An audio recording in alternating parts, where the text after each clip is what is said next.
working with the right attorney at your side. Hi, my name is Sonia Aston, and I'm an attorney with over 30 years of experience. I've helped small and medium-sized businesses and business owners to make sure that their legal rights and interests are protected. As general counsel for you and your organization, I can draft and review solid contracts, minimize the risk of litigation, review and prepare comprehensive business succession plans, or help you navigate your company with the local, state, and federal government. Take a decisive step today. I'm here to make sure your legal rights are protected and you have a peace of mind that you deserve.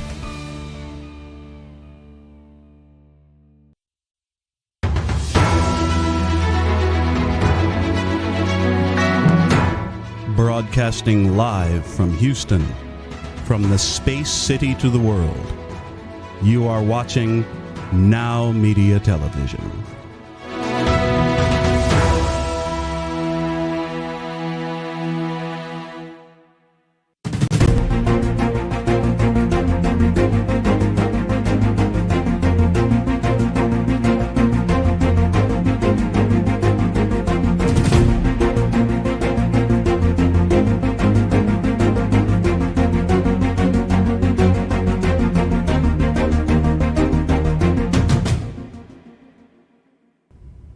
Hey, I'm your business guide, Michael Rager, and welcome to Biz Talk TV here on the NowMedia Television Network.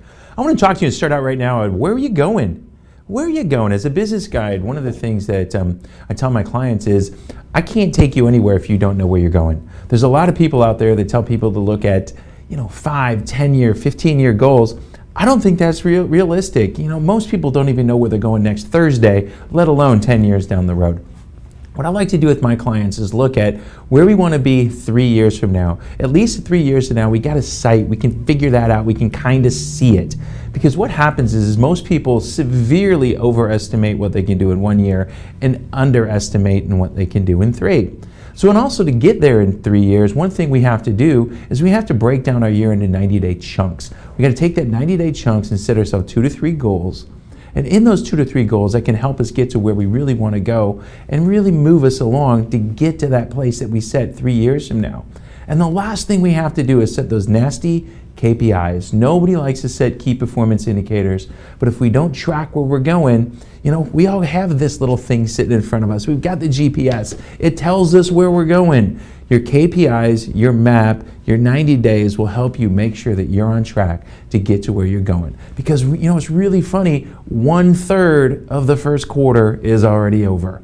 And we got to make sure that we're on track. And I want to make sure you, as a business owner, you're on track for where you want to go. So that's how we're going to start the day out today. We're going to understand where we want to go. We're going to be right back, and we're going to bring in Jennifer Drago, and she's going to help us put some important things into our business. So I'm Michael Rager, your business guide here on Biz Talk TV. We'll be back right after this.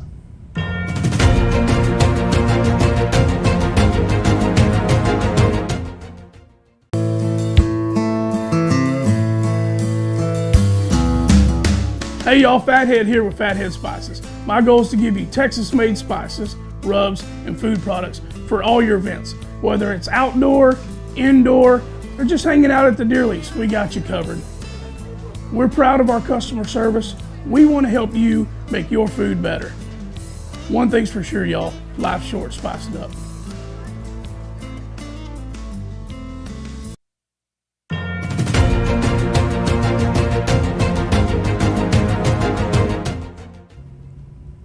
Hey, welcome back to Biz Talk TV. I'm your business guide, Michael Rager. I'm so excited. We're going to bring in my good friend, Jennifer Drago from Peak to Performance. She's going to talk about one of the most important and overrated things that, not overrated, I don't know what I'm talking about, underrated things that we got to do as a business owner is take care of us. So Jennifer's going to talk today about, maintaining and maximizing your health as a business owner. Take it away, Jen. Welcome to Peak to Profit, where each week we share practical and tactical guidance to help you lead a profitable business. I'm Jennifer Drago, award-winning strategist and business coach. I help businesses develop a laser-focused strategy and roadmap for business growth so that they can earn more, work fewer hours, and amplify the impact they have in the world. As a business leader, did you know that one of the most important aspects of your performance and the ability to achieve your business goals relates to your own physical and emotional health? It's not something we think about every day, but I want to bring some light to this topic today because I do think it's such an important foundation for us to focus on as business leaders. Especially if we're the leader of a small team or if we're an entrepreneur, the reality is that our health is the business health. If we get sick or have some period of disability, our businesses would likely suffer. So isn't it in our own best interest and the interest of our business to focus on our own health and wellness first and foremost? Not only will this pay dividends in our own health, but we'll be role modeling great habits and behaviors for our team members, who in turn will hopefully share the same interest in improving and maintaining their own physical and mental health. Here are some things that we should be thinking about as it relates to our own physical health. First, focus on your nutrition. When you're busy, it's easy to neglect your own nutrition, either by not eating enough or eating regularly, or by making poor food choices because we haven't pre-planned our meals. Nutrition is the #1 contributor to your overall physical health. It's also been shown in research that nutrition is one of the largest contributors to chronic disease. If your nutrition isn't on point, I would suggest that you prioritize this first and foremost. As they say, garbage in, garbage out.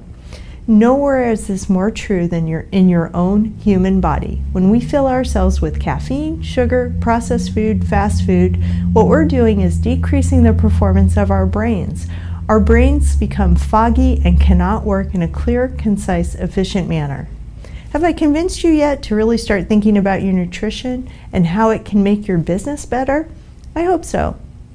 The second area that we should consider as leaders when it comes to our physical and emotional health is our physical activity. Now, many entrepreneurs and leaders are famous for sitting behind a desk, working long hours without much movement except for our eyes, our mouth, and our fingers. This is a pretty sedentary lifestyle. Another large contributor to chronic disease in our population is inactivity or a sedentary lifestyle. So if you're not at a point where you're getting regular physical exercise in your day, please prioritize this as well. Taking walks is the perfect activity to break up your day, give your mind a break, and get your blood pumping. Prioritizing physical activity will pay dividends in your business because you'll be able to focus better when you do sit down to do the work, and you'll have mental clarity for the tasks that you're doing. Your energy will also increase and your mindset will improve. Research studies show that dopamine increases with exercise, which can positively impact our mindset. Leaders and entrepreneurs really need to have their mindset as a priority. So even if you don't feel like exercising for the sake of your physical health, do it for the sake of your mindset. Having a positive mindset will in turn reap positive returns in your business. And a third area to focus on is your own mental and emotional health. Being a leader is difficult, make no mistake about it, especially during these uncertain times. Being a leader in today's environment requires managing your mindset. One of the best ways that I've found to do this is through a daily meditation practice, which I found brings peace, calm, and a sense of clarity to my day. I've also found journaling extremely helpful, especially to rid my mind of worries and anxieties. And an even more profound technique that I've found when journaling is to use positive events journaling and gratitude journaling. Positive events journaling involves celebrating your wins each day and the positive things that happen. This can be extremely motivating and satisfying to you as a leader, especially when we sometimes feel like we're alone or on an island. Gratitude journaling has a similar effect. By thinking intentionally about what we're grateful in our lives, we release chemicals in our brain that keep us in a positive psychological state. This positivity helps us in our business, allows us to be better leaders, and also allows us to serve our customers even better. Lastly, here's one tip to keep your mind clear and focused. I know as a leader, you are driven and you likely work long hours. It requires a lot of mental fortitude. I want to encourage you also to regularly disconnect from your work. Research has shown that psychological detachment from your work allows your brain to recover so that when you return to the work, you are more energized, more creative, and more productive. What this means is that you shut down at the end of your workday and then you stay disconnected from your work, instead focusing on your family, friends, loved ones, and other interests. At the end of your week, you take a true weekend and recharge doing things that you enjoy, getting out in nature, and also spending time with family, friends, and loved ones. Recharging also involves taking regular vacation, whether that's a long weekend away or taking a full 1 or 2 weeks in a location you enjoy. Again, it's important to remain completely disconnected and psychologically detached from your work in order to have the true impact of recharging or recovery. Again, it's so important for your overall mental health, your clarity, your creativity, and your overall productivity. So I hope you found these tips helpful, but the main point is to prioritize your own physical and mental health so that you can be a better leader and a better business owner. I'll see you next week. Bye for now. Hey Jen, that's great news. In order to be a business owner, you got to be performing both mentally and physically because there's so many people out there that are depending on you. You got not only your clients, you got your staff, you got your family. Everybody is depending on you. So that's some great information. I'm Michael Rager, your business guide. I'm here on Biz Talk TV on NowMedia TV. We're going to be right back and we're going to talk in bookkeeping and all that fun stuff with our good friend Kristen Gunderson next. We'll be right back.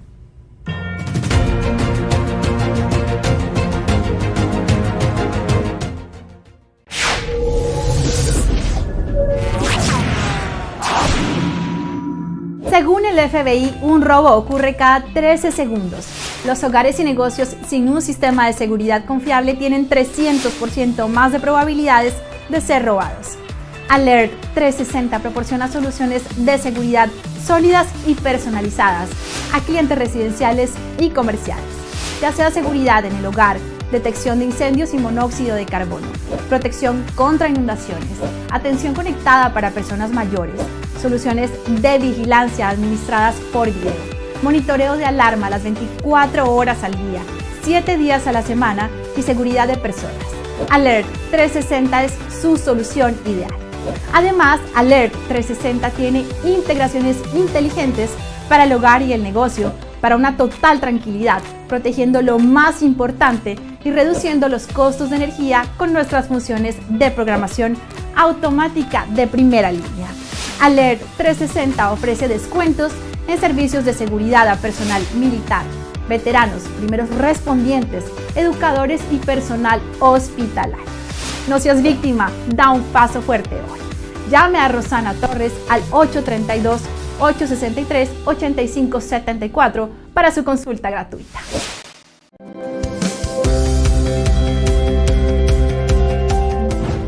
As a critical aspect of your operations, you need the right technology partner to provide you and your business the peace of mind of having reliable and efficient IT systems. In addition, with cyber threats, ransomware at an all-time high, adequate, continuous, and proactive data protection for your business is an absolute must. Hi, this is Roland Parker with Impress Computer Solutions. We are experts in tailored IT solutions and professional 24/7 IT support services. We proactively monitor, maintain, manage, and protect your IT and data assets. Additionally, we have the know-how and horsepower to do the correct procuring of any and all computer systems or software your company may need. Having the correct IT infrastructure and not being able to operate safely and correctly is very expensive and can eventually destroy growth. So take a decisive step and call me today for a complimentary consultation at 281-647-9977 for your unique IT needs.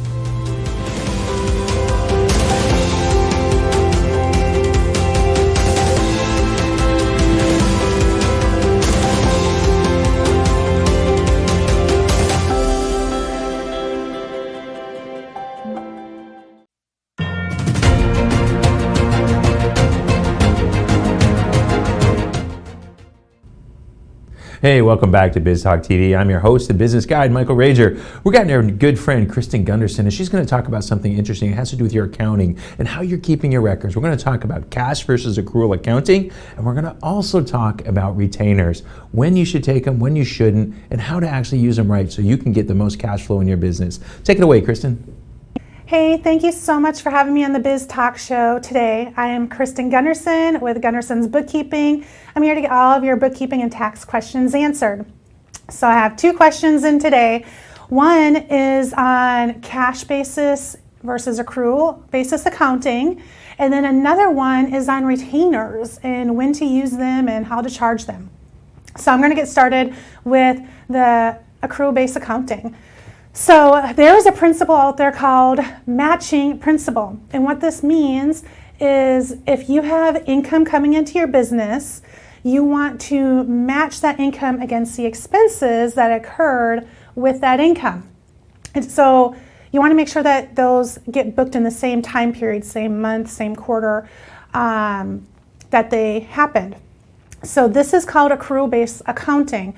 It doesn't matter if you invoiced it, that's when we're going to have it be counted as income, but you may not get that money for 30 days, 60, 90 days down the road when the company pays you. Same thing for expenses. You may get that bill in and you want to put that bill in when the date on the bill is for that time period that it's for. So make sure you get it in the correct month, even though you may not pay it for 30, 45, 60 days later, depending on when it's due. Like you want to keep your cash flow going and pay it as close to its due date as possible without it being late. So that is accrual-based accounting. That differs from cash-based accounting when a lot of people, for tax purposes, they use cash-based accounting. So at the end of the year, like say if that check comes in and you know like you have a really high profit and you want to minimize your net profit so that you don't have to pay as much in taxes, you're not going to put that money into your bank account until January 1st or after the new year. That way that new income counts for the next year's income. And the same thing for expenses.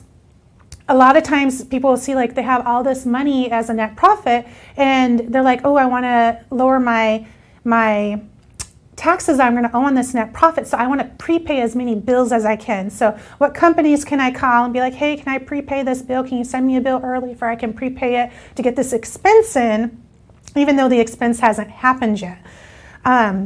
So with cash basis accounting, there is lots of ways to play with it, and a lot of people use it for tax purposes to be able to when they're paying their taxes. I mean, you're always looking at your net profit to see how much you're going to owe in taxes, and they want to reduce their net profit for that they don't have to pay as much in taxes. However, what I want to talk about is the accrual-based accounting. Like that is what you should be looking at when you're going over your numbers and being able to look at your numbers. If you're using like QuickBooks Online, you can really easily click the button when you're running the report for your profit and loss. In the balance sheet, click the report of, do I want it in accrual or do I want it in cash? The accrual base is what I recommend you look at because that will give you a truer picture of what your net profit is for the month. That way you can see, am I really making money on this product that I'm selling or these services that I'm selling?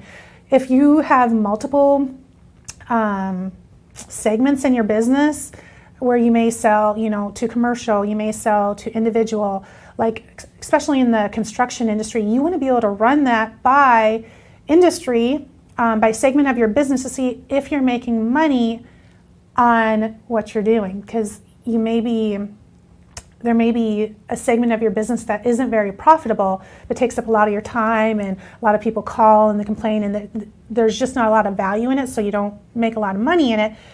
And maybe if you use the other segment of your business, like there's a whole lot, like the profit's way higher on it and the headaches are way down. So maybe that's something that you want to consider. But if you're not doing the matching based principle of having the income when it's earned and the expenses of when it's incurred too, like if you don't run it month by month, matching by matching, you won't see what your true profit is to see if your business is really profitable. This is really important for industries like, say, that are seasonal, like landscapers, or maybe you're in the Christmas season. Like, you want to make sure that you're making profit on everything that you're doing. Otherwise, it's not worth doing it in your business unless there's something else going on, like maybe you use it as that's the way you get clients in the door. Like, you really have to evaluate that type of stuff. So remember the accrual-based accounting. Look at that for when you're looking at your numbers. The next question that I had that came in is retainers. Talk to me about retainers. What are they? How do I charge them? And when do I have that revenue counted as revenue? So the first one is the retainers. So you will see retainers used a lot with lawyers. Law firms use retainers a lot, and that's what we think of retainers. However, it's not just limited to law firms. Consultants can use retainers, accountants can use retainers. Like, there's a lot of different industries out there, and it varies industry to industry who can use retainers. Think of a retainer as a deposit. So basically, you are requesting, say, up to half of what you think the total project will be. You're requesting half of that up front to get started on that project as a deposit to get you going on the project.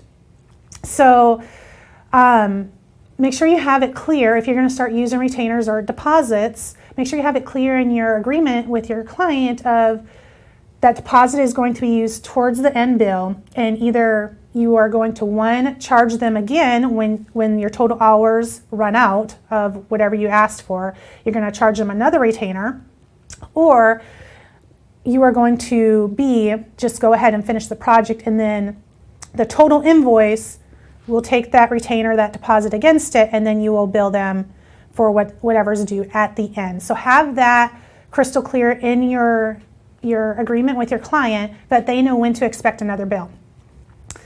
So if you're a business and you're thinking about wanting to use retainers or start asking for retainers from your clients, how do you go about in figuring out what to charge or what to ask for? So you have to have a pretty good idea of how many hours the total project is going to take you. If you think the total project is going to take you 10 hours to finish and your hourly rate is, say, $100 an hour, that would be $1,000 the total bill should be. So some research out there shows that you can charge anywhere from 20% to 50% for a retainer. I use 50%. I would recommend using 50% for the retainer because, one, it puts more, you are putting more value on your services, and it gives your client the impression that you value your services and they will value your services more also. So I do 50%. So if you know or you believe that that project will be $1,000, go ahead and ask for $500 as a deposit or a down payment, and just let them know that that deposit or retainer will be used towards the end bill. And then it's up to you to decide, one, when you use up all of those 10 hours or whatever you originally thought it was, do you charge another retainer, like if you're going to go over, or do you just charge, if it's just like an hour or two over, just go ahead and charge the extra, say 2 hours or whatever it is to finish that project as an invoice instead of charging them a whole nother retainer. So the last question regarding retainers is, when does this come in as income? If I receive that full $1,000 retainer, do I include it as income on my profit and loss right away? And the answer is no. That is not earned income yet. It is actually considered a liability because you owe them services for that money that they paid you. So it goes on your balance sheet, and you can name it retainer, you can name it down payment on your balance sheet, but it goes as a liability on there.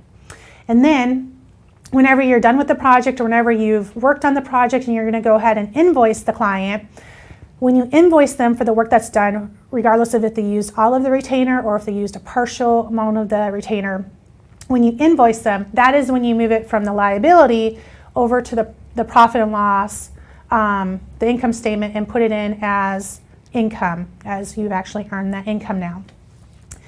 And the same thing goes for if you are if you are paying a retainer and you have a business. The opposite is true. It doesn't count as an expense right away because that expense hasn't occurred. It kind of goes back to that matching principle I just got done talking about. So it would actually be put onto your balance sheet as a prepaid expense, and then when you get that that invoice in of, hey, I've used your retainer, or this is how much I've used of your retainer, then it moves over as, hey, this is my prepaid expense I paid, and now it moves over to your profit and loss, the income statement, as the expense. And again, it could be for consulting, it could be for lawyer fees, prepaid insurance, like accounting fees, like whatever you paid that for, that is the category on your income statement that you would code that expense to. So I know that was a lot, but I hope that was helpful. Thank you so much for having me on your show today. Again, I'm Kristen Gunderson with Gunderson's Bookkeeping. You can reach out to me at 936-372-2661, or we're on all the social media. You can find us on LinkedIn, Facebook, Instagram at Gunderson's Bookkeeping. Thank you.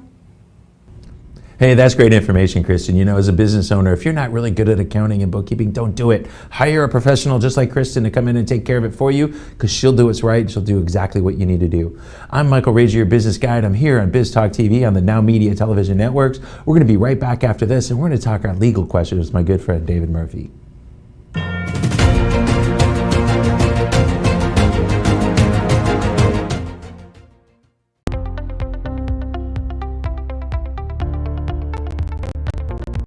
The tax and bookkeeping team is key to any successful business.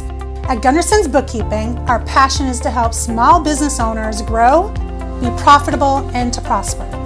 We specialize in supporting small to mid-sized business owners who want to hire a full-time or even a part-time bookkeeper, but just do not have the funds. In addition, we free business owners from the tedious tasks of bookkeeping and help them focus on their business operations, their growth, and profitability. Gunderson's Bookkeeping is your business solutions partner, offering a broad range of services to meet the needs of our clients. A profitable business needs accurate and reliable books, so take a strong step and call us today for your personal, no-risk consultation.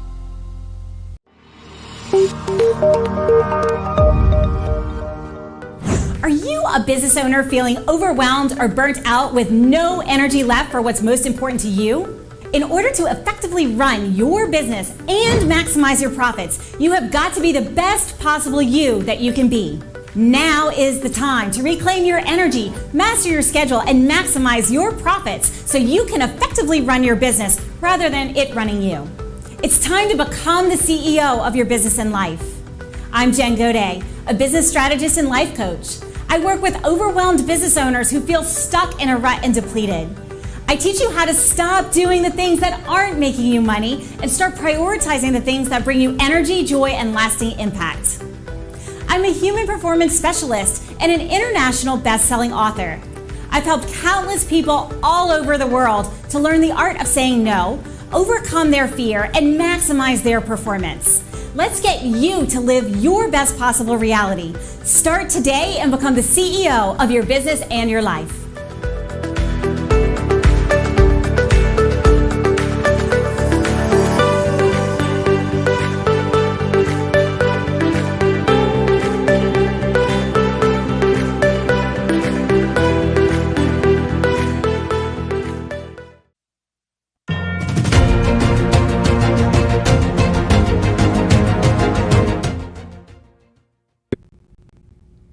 Hey, welcome back to Biz Talk TV. I'm your business guide, Michael Rager. Hey, we're ready to talk again law. We got my good friend, David Murphy. David, how are you today? Good morning, Michael. We're doing well. Man, so we got some more questions, man. I think the last segment went so good with the asking questions. More people popped in and said, hey, let's make things happen. Let's see what's going on. So here's what I got. Hilda wrote, I have employees and contractors, and they're not willing to sign a non-disclosure, non-compete. Can I legally force them to sign? And if not, what options do I have to protect my business? Wow, that's a situation. I guess the first piece of that is forcing someone to sign a contract. As you might think about, forcing someone to do something is going to be a problem if you're going to enforce that in the court, because they didn't agree to that volitionally. They didn't come about it of their own free will. They were induced, or they were unduly influenced, and the courts frown on that. So in general, if you're going to have somebody signing up and giving up or granting their right, then you're required to give them something. Legally, we call it consideration. And it could be something as simple as a token, maybe if it's an employee, some additional education about their job that would improve their skills in the marketplace or something like that. The law doesn't require that the consideration be any more than a token. Well, can I, besides the token, is there any other ways that I can incentivize them? How else can I get them to do it? Because I really got to protect myself, right? Sure. I mean, that's what all these agreements are about, is protecting your business from disclosure of trade secret information, proprietary things that you've created in your business that makes your business work the way it does. So after an employee starts, continued employment has been argued in the courts, in some cases successfully, in some others it hasn't been. This is loose, and it's better supported by maybe additional training or education about the job that's going to improve that employee in the marketplace. Certainly a small raise would be consideration. That may or may not be a possibility. Maybe there's an additional PTO day given for the signing of the agreement. But the concept is, giving a token, giving the cookie for them signing that agreement. On the contractor side, we've talked about this before. It's a little bit more difficult to pursue that because they can just walk away from you. But the same rules apply as far as consideration. Even in its smallest form, it's still consideration. So as a business owner, if somebody's going to refuse, to do the basic things that I need, is it in my best interest to want to either A, not hire them, or B, hire them and then just understand that there could potentially be consequences down the road? Sure. I mean, explain to the employees that if they don't sign, then they may not have continued employment with your company is always an option to try to get them to enforce that or to agree with that. That may be problematic as far as depending on if that person's a key employee and they're critical to your business, and now you're in a different situation where you're going to need to entice them maybe a little different. The refusal to sign the non-disclosure, non-compete agreement is a valid reason for termination as long as you are requiring all of your employees to sign that. If you're requiring one employee and not others, then that can be problematic if you end up enforcing. Well, I know one of the things you say all the time is these documents are only worth the price of the paper they're written on unless you enforce it. Because I remember when I got into my first coaching biz, there was a disagreement with one of the companies I was leaving with. I left. The one guy said he sent me a cease and desist, and I chuckled.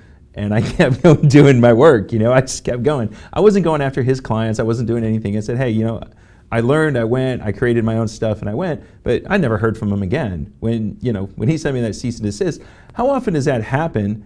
And, when does it come as an idle threat? Well, everything is related to that person's ability or desire to enforce their agreement.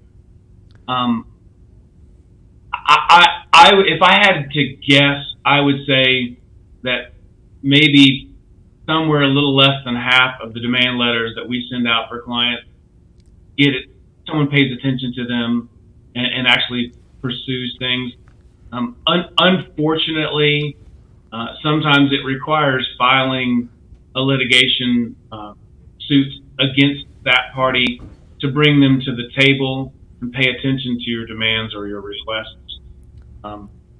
It may be a little harsh or one-sided, but it's all about your willingness to enforce the issue and how much the agreement means to you. As a business owner, it's kind of like cybersecurity. It's not if and when you're going to get attacked. As a business owner, it's not if, it's just when you're going to get a letter from an attorney, from somebody else that's going to happen. How do you just, what's the most important thing? I always tell my clients is you got to have a great relationship with your attorney. What do you tell your clients when it comes to that and getting them just prepared for things that may happen in the future? that's about as varied as the clients themselves and the business practices. Some of my clients are more in a situation where they're service providers, and it's more of a matter of making sure that their contracts are buttoned up tight, that they're properly explaining them to their clients. If they're in the trades and they're working on people's homesteads, that they're giving the proper timeline the law requires to secure their ability to file a mechanics lien against the properties if people don't pay. It's all, just like everything else in business, it's all about front-side preparation and making sure that you've got your business locked up as tight as possible to protect your interests going forward. When that does happen, you want to make sure that you have a good, strong written agreement to be able to stand back on and place in front of the court as evidence to prove your position. Oh man, Dave, that's great information as always. So how do our viewers get to find you? How do they find you, Dave? Well, you can find us on the web at murphyslawpllc.com. There we are on the screen. Thank you very much. Or call us at our main office number, 281-475-2022. Well, thanks, David, man. I appreciate you as always. We'll see you next time. This is Michael Rager, your business guide on Biz Talk TV, on all the NowMedia.tv networks. We'll see you right after this.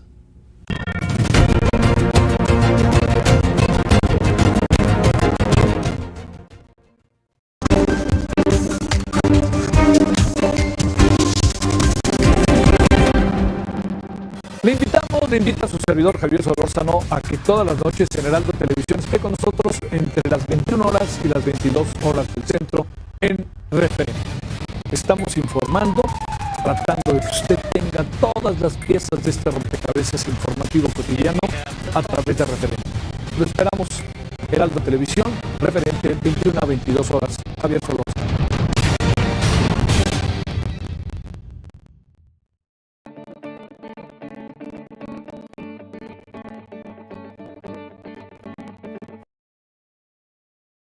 Getting risky, especially if you don't have the right attorney at your side. Hi, my name is Sonia Aston, and I'm an attorney with over 30 years of experience. I've helped small and medium-sized businesses and business owners to make sure that their legal rights and interests are protected. As general counsel for you and your organization, I can draft and review solid contracts, minimize the risk of litigation, review and prepare comprehensive business succession plans, or help you navigate your company with the local, state, and federal government. Take a decisive step today. I'm here to make sure your legal rights are protected and you have a peace of mind that you deserve.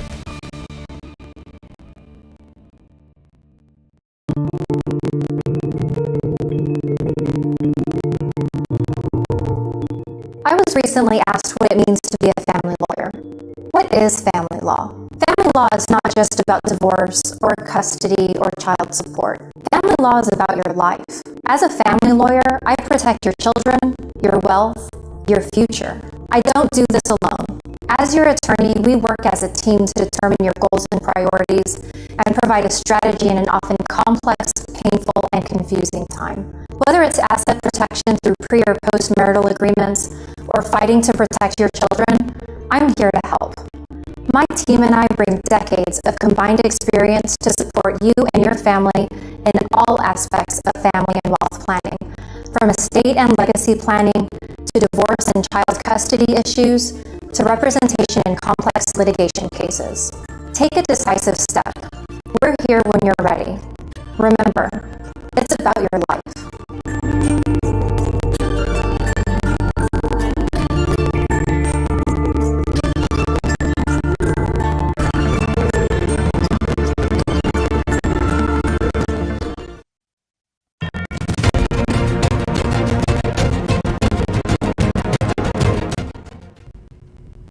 Hey, welcome back to Biz Talk TV. I'm your host, Michael Rager, the business guide. And we got our good friend, Matthew Paul from Mayana Financial. Matthew, how are you today? I am blessed. How are you, sir? Oh, man, we're just making every day is a great day, and that's why we're here. So we're going to talk a little bit, and I got a question. Yes, as a business owner, we're really worried about productivity of our employees. And one of the main things that really can get on an employee is financially at home. Things at home they bring into the office. You're a financial expert. As a business owner, how can I help my employees, release some of that at-home financial burden? Oh, that's a great question. So, Michael, you know what? Most of the people are struggling at home, and if they are fighting with their spouse, when they come to the offices, their productivity is going to be lower. Not because they don't want to work for you, but because they are stressed at home. So, one thing that you as a business owner can do to improve the productivity is to make sure that their finances are better at home. And how do you do that? You provide education, because education is the best way to make sure that somebody can get ahead of the curve in their personal lives. So, we go about education. What type of education are we talking? Are we talking about debt management? Are we talking about investing? What kind of education really will help these people, move forward? Yeah, so we have to go step by step, right? As you know, the schools these days are not teaching about finances at all. I mean, the average kid who comes out of the high school doesn't even know what a credit card is or how to manage the credit card debt. So what we usually do is we go to the business owner, we will sit with them and try to do a 2-hour class and then teach them, hey, this is the way you budget, this is the way you track your debt, this is the way that you track your expenses. And once they have ahead of the curve, once they have taken handle, they will start paying off their debt. Their communication with their spouse will improve with their finances, and so they will be more productive at workplace. I remember when I was in financial services, the B word, that budget word, was right up there with, what I got to worry about right now, diet. It has these things that are kind of negative connotations. And what are we doing? So, budget, is really just taking control, right? Yeah. I mean, see, most people think that budget is a negative word. Actually, budget is not a negative word. It is actually giving the freedom for you to spend.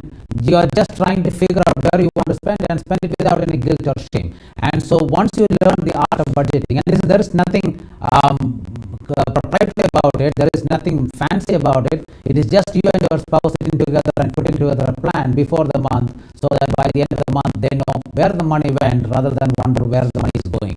So that is the first thing that you can teach the business employees, and then also you can help them go ahead in their curve with their investment strategies. And the way that you do that is to set up a 401k at work, set up a simple IRA, a SEP IRA, things like that will help the employees get ahead as they are working for you. Yeah, it's really there. We got to take the money that's going to make sure that the money going out is less than the money coming in.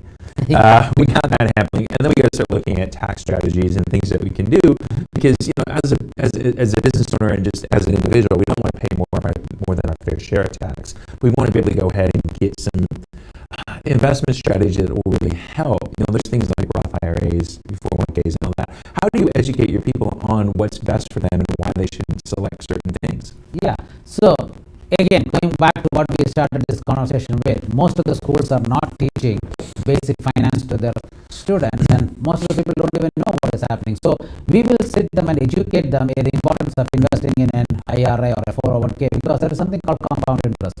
And Albert Einstein once said that compound interest is the 8th wonder of the world. What that means is that whatever that you are putting this year is compounding every year as much as the market is going up, the securities market is going up. So we will sit with you and try to teach you what is the importance of investing in the 401ks, the IRAs, the Roth IRAs, and even simple and SEP IRAs, so that you can get ahead in life. Yeah, it's one of those things, one of my favorite things when I used to teach people about this was the rule of 72. Just take that interest rate, divide it into 72, how many years it'll take your money to double just because of the interest rate. And it's amazing that simple things like that still aren't even taught, right? No, it's not taught, right? No, most of the people don't even know what the rule of 72 means, and it is, as you said, it's very, very simple. If you are making 9% in the market for a longer period of time, every 6 years your money in the market doubles, and that is just by putting the money and not even adding a dime to it. So if we can have young employees start on this plan, $100, $200, you are actually helping them attain a legacy, and they will thank you, because guess what, Michael, tell me one person who said that, hey, I started working there knowing that one day I will screw up. Nobody does that. Everybody starts working at a place because they wanted to contribute and they wanted to be useful at that place. And it is the pressures of life and the pressures at home that making them less productive, which a business owner doesn't like to see. Yeah, it's one of the things you do is, people are going to become less productive because they're worried. The other thing they're going to do is they're going to go look for that extra $1 an hour. They're going to look through all these other things. And as a business owner, if I can go help these people move that way, it's great. And I remember when I was in this situation, I helped a young kid, Will. He was a great guy. He was like 18 at the time. He did $25 a month into a PAC, started investing for him, increased it $5 a month every 6 months. And, here he came. He called me at 21. He's like, man, I'm getting married. I'm getting rid of my house. I got money. I can't believe it. It was just simple. It was simple. It's not that hard, is it? Yeah, it's that. That's what it is, right? Most of the things in life are simple, but we try to complicate it, and that's what happens. So the best thing as a business owner you can do is to have this couple of hours of classes for the employees, teach them where the money is going, and help them save that couple of $100 and start some sort of a retirement plan for them. They will thank you, and you, as you wrap up your business in your older years, you will know that you have helped some people and have that gratitude received from these people. Yeah, one of the things you got to worry about is there's so many experts out there say, hey, don't use the 401k, don't use this, don't use this. Look, when you're first starting out, let's just start getting simple.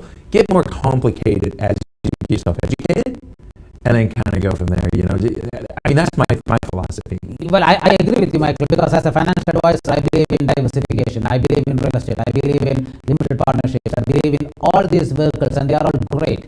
But there is a way that people will try to leverage way too much and get into trouble. So the best strategy, somebody who is young, is to start small, start with their 401ks, with their IRS, let it build up, and as you build up your portfolio, you can diversify into real estate and other areas of life. And all of those programs are great, and as financial advisor, I want to see you having all of those investments, but let's start somewhere small and build your portfolio up. Yeah, I know, it's simple. It's, my 12-year-old, I invest $75 a month in his college fund. I've been doing it for 12 years now. We've got probably, the way college is going up, his first semester paid for, but we got a little bit more of that, but it's going. So Matthew, if people wanted to get a hold of you, how do they get a hold of you and set up a meeting? Yeah, so it's very easy. Go to our website. We always offer free consultations. If you are having questions, reach out to us, and if nothing else, we will educate you, and you can take the first step moving forward. If you wanted to give us a call, you can call our office at 281-435-1888, or you can visit our website and schedule a free consultation. We are there to help you. As much as you want to get helped, contact us and you will be helped. Yeah, I love it, Matthew. It's a great way to go. If you're just starting to struggle a little bit with finances, pick up the phone and call this guy. I keep pushing the wrong way. It's on TV. So call him that way. So I'm Michael Rager, your business guide. I'm here on Biz Talk TV on the NowMedia TV networks. We're going to be back right after this.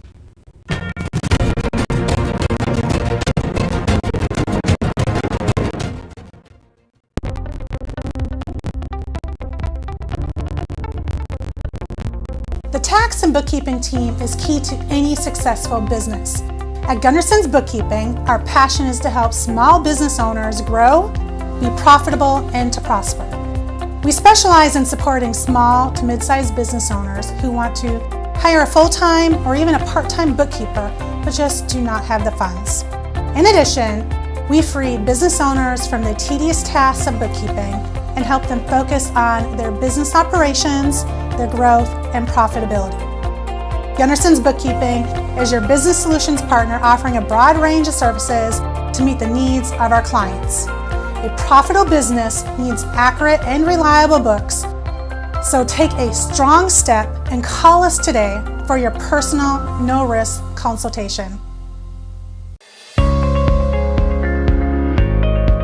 Hey, are you a small business owner that's struggling to double or triple your revenue and profits? My name is Michael Rager. I'm your business guide with Teach Your Business to Fish. Our success operating system will help you double or triple your profits every 2 to 3 years while actually maintaining some semblance of a home life. Call us at 713-201-5559 and we'll help you become a real success.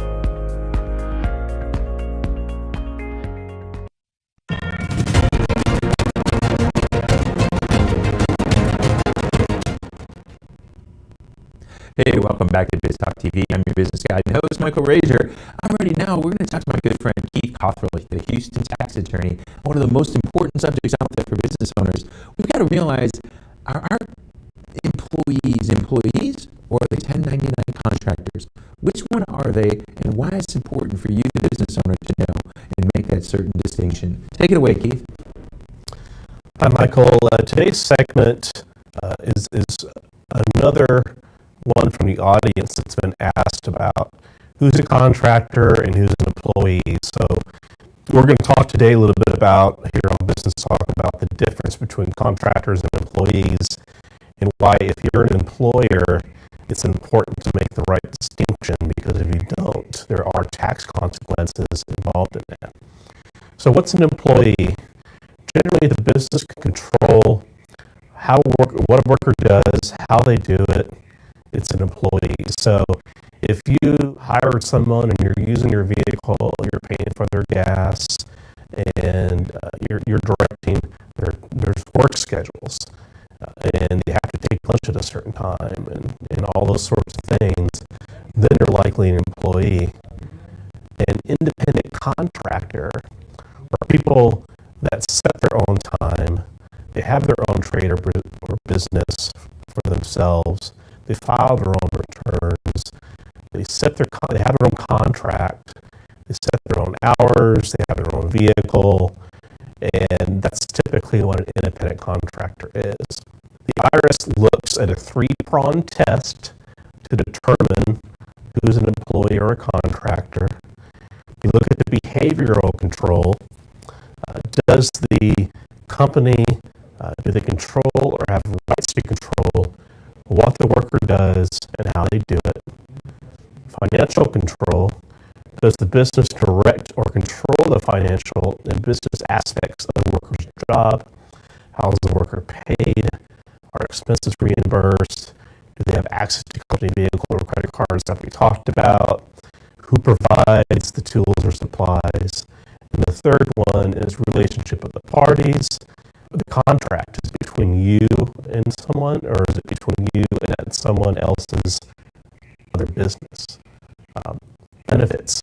Are they in charge of their own benefits? Are you paying the benefits? So what I talked about earlier is that if you don't get this employee, independent contractor thing figured out, and the IRS gets wind of it, then it can impose penalties and make you file those independent contractors as W-2s, and then it's going to penalize you because you haven't been paying payroll tax, and you haven't been paying FICA and Social Security and all those other things. So I had a case a while back where a construction taxpayer was paying, he's getting guys off the street, and he was paying them in cash and doing 1099s, and he thought it was really clear. And it turned out that he was letting them use his company vehicle, letting them use the credit cards, and all these other kinds of factors that we've been talking about, where the IRS said they're really not independent contractors, they're really employees. And what the IRS said to me is, they said, we can go back 7 years and basically figure out what the payroll taxes are and have a pretty large hefty fine on this, but we're going to limit it to 3 years because we feel like there's just, it's not egregious enough to go back that far, basically.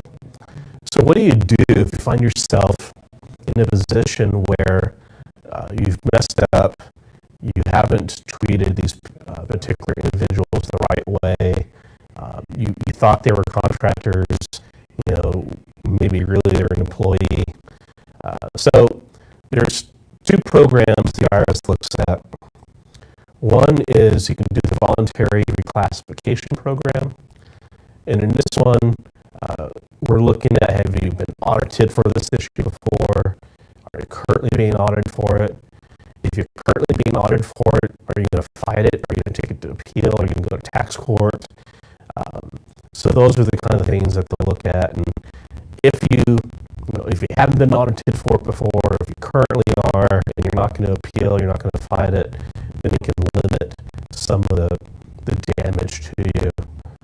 Also, the classification settlement program, that looks at the three-pronged test, similarly situated workers. So if you've got two people doing the same job, and one's an employee and one's a contractor, why is that the case? There might be a really good reason for that, but the IRS is going to look at the factual basis as to why you're doing that. And the last one is reasonable legal basis to treat the person as either an employer or an independent contractor. And so we're talking about tax regs, case law, tax court, some legal basis that hasn't, that's good law that you can refer to say that's why I treated this person as an employee or not as an employee. And that will also help reduce any burden that you have. So that's all that I have. This particular topic, especially when we get into employees versus independent contractors, what's the difference between the two of them? There's a lot of factual things in there, so if you're just really not sure what's what on that, then please reach out to me here at the phone number that you see, 832-402-4440, or my email, kcawthorall@cawthorall.com. And that's all I have for us today. Thanks again, Michael, for having me on Business Talk. Y'all have a good day. Bye-bye. Hey, Keith, that was a really good information, because I'm telling you, as a business owner, if you screw that up, that IRS, they're going to be after you. So this is a great show today, and I really loved it. We started off today talking about a little bit of where do you want to go, why do you want to go there, and how to go ahead and figure out where you're going to be 3 years from now. Remember, right now, we're the end of January today. We're 30 days through the first quarter. We're 1/3 of the way there. So how do you know that you're actually on target? There's some of the great things that we learned today from Jen. You should be looking at your health. That's something as a business owner we got to be there. We got to be looking at our health, mental and both physical, and what we're doing. We had Kristen talk to us a little bit about what kind of accounting we should be using. David talking to us about non-competes and all that good stuff. We had Matthew in here and how to help your employees get out of debt so they're more productive for you. And then Keith just finishing up there and looking at why we got to understand what really is a W-2 employee versus what's a contractor. These are important things as business owners that we got to figure out. I've been talking to people that are coming in and out here today as we're putting the show on, and it's how do we figure out where we're going? That's what you really got to do as a business owner. If you don't really sit down and figure out where you want to go, there's no way you're ever going to get there. And all these people that are on the show every week, they're never going to be able to help you because they don't know where to really take you. Because there's I used to hear that, if you don't know where you're going, you're always there. But you got to look at it. Those of you that follow me on social media, I'm a fisherman. But if you come in as a business owner and you don't tell me where you want to go, I'm going to take you fishing. If you don't like the water, you don't like to eat fish, you don't like that thing, you're going to be highly disappointed. You're going to be mad at me because you didn't tell me where to go. So that's what we want you to do. We got to figure out where you're going to go. You're going to have a great day. You're going to take your business to the next level. I'm Michael Rager, your host and business guide here on Biz Talk TV on all the NowMedia TV outlets. We're going to see you next week. So you guys go out there and have a great week.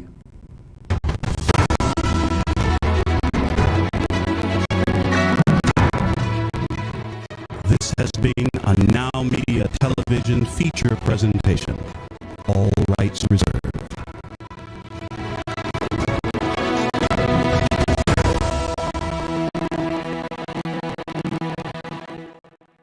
Are you a small business owner who's overwhelmed and exhausted? You've tried many strategies, but your business just isn't where you want it to be. You wish someone would give you a roadmap to grow your business so that you can finally live the life you've imagined. Now is the time to get crystal clear on your business strategy so that you can work smarter, not harder. With our support, you can fully step into your CEO role and run your business rather than your business running you. Hi, I'm Jen Drago, award-winning strategist and business coach. I help entrepreneurs and small business owners develop a laser-focused roadmap so that they can earn more, work fewer hours, and amplify their impact. Let's face it, most of the small business advice that's available online is cookie cutter and filled with fluff that will never serve you.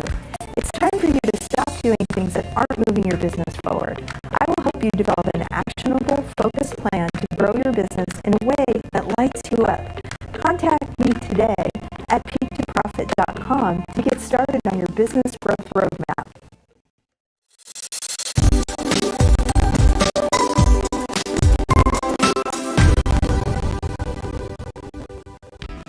Seleccionar la cobertura correcta para su automóvil, su casa o su negocio evita costos inesperados porque pueden en minutos destruir el patrimonio que ha construido por años. En LMS Group hacemos el proceso de compra de seguro de manera práctica, sencilla y accesible, asegurándonos que nuestros clientes tengan los mejores precios al comparar presupuestos con una variedad de proveedores de seguros y dando dándole respuestas a todas sus preguntas antes, durante y después de la compra de su seguro. Si busca seguro de automóvil, de casa o de negocio, LMS es su solución. Tome la mejor decisión y proteja lo que más le importa hoy y evite que esos imprevistos sean los protagonistas. Do you have a business that you want to buy or sell? It's crucial to get an attorney involved sooner rather than later in any sale process, because the moment that documents are signed, your leverage goes right out the window. So make sure that you get what you really want and protect yourself in the process. So if you're looking to sell, let's talk. I've handled acquisitions for Fortune 200 companies and helped numerous business owners discover how a great lawyer is a partner in a transaction, guiding you through the process and preventing you from making mistakes that can cost you thousands. My goal